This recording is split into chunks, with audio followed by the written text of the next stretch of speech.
ఏమంటే ఎన్నో జంతు జన్మలు తీసుకుని మానవ జన్మకొచ్చారు. కాబట్టి ఈ జన్మ దుర్లభము అని.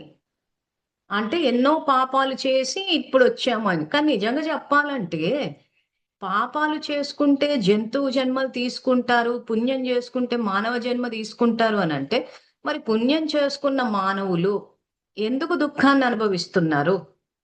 సో, ఇప్పుడు జంతువుల జన్మ, మన జన్మని కంపేర్ చేసుకొని చూద్దాం.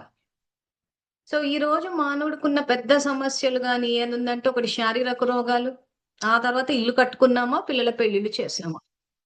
ఇంతే ఉంది. సో, ఇప్పుడు ఆ జంతువులకి శారీరక రోగాలున్నాయా? లేదా ఇల్లు కట్టేదుందా? పిల్లల పెళ్ళిళ్ళు చేసేదుందా? ఏముందని? వాడికి కనీసం తలనొప్పి గూడా రాదు. మనకసలు మామూలుగా ఏమన్నా విషయాలు జరిగినాయి ఏదన్నా అయిందంటే తలనొప్పి నుంచి మొదలైపోయి ఇంకా ఆ తర్వాత దడొచ్చేసిందంటాము. ఇంకా శారీరక రోగాలైతే ఇంకా తల నుంచి ఈరోజు ఎన్ని రోగాలు, అది గూడా అంతు చిక్కని రోగాలు, వైద్యం లేని రోగాలు. మనం అన్నీ చూసాం గదా! ఇవన్నీ మరి ఎంతో పుణ్యం జేసుకుని జంతు జన్మలు జేసుకుంటే జంతు జన్మలొస్తాయి. పాపం జేస్తే పుణ్యం జేస్తే మానవ జన్మొచ్చింది అనంటే, మరి ఎందుకు మానవుడికి ఈరోజు ఇన్ని కష్టాలున్నాయి? ఎందుకు భగవంతుడు అవతరించాడు? మరి అందరూ పుణ్యం జేసుకుని అంత అదున్నప్పుడు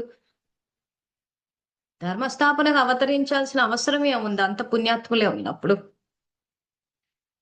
ఈరోజు శారీరక రోగాలు హాస్పిటల్స్‌లోకెళ్తే అక్కడ దుఃఖము. ఆ తర్వాత చేసే నేరాలకు పోలీస్ స్టేషన్‌లు.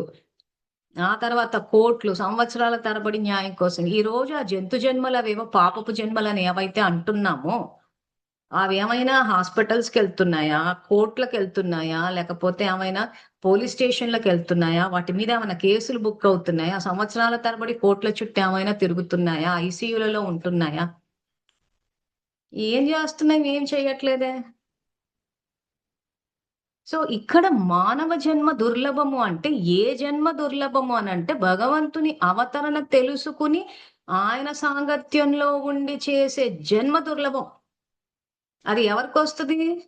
సత్యమైన భక్తులకొస్తది. షో పుట్ ఆఫ్ భక్తులకు కాదు.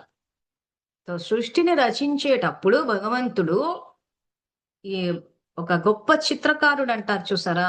సో, భగవంతుని గొప్ప చిత్రకారుడని ఎందుకన్నారంటే, ఈ రకంగా అందమైన ప్రపంచం అంటే ఇప్పుడు కలియుగాన్ని చూసుకుని అనుకోవద్దు. కలియుగం అంతా కలహాల యుగము. ఆయన వచ్చిందే సరిదిద్దడానికి. సో, ఆయన సృష్టించే ప్రపంచం ఏదైతే ఆ తీసుకొచ్చే సత్యుగం ఉంటదో అక్కడ రోగాలుండవు. పోలీస్ స్టేషన్‌లుండవు. కోర్ట్‌లుండవు. ఎందుకు? భగవంతుని రాజ్యాంగం ప్రకారం రాసుంది. ఎక్కడుంది ఆ విషయము? శాస్త్రంలో ఉంది. నేను మళ్ళీ రాబోయే చూపిస్తాను తర్వాత. సో, ఫస్ట్ ఈ టాపిక్ వినేసేయండి.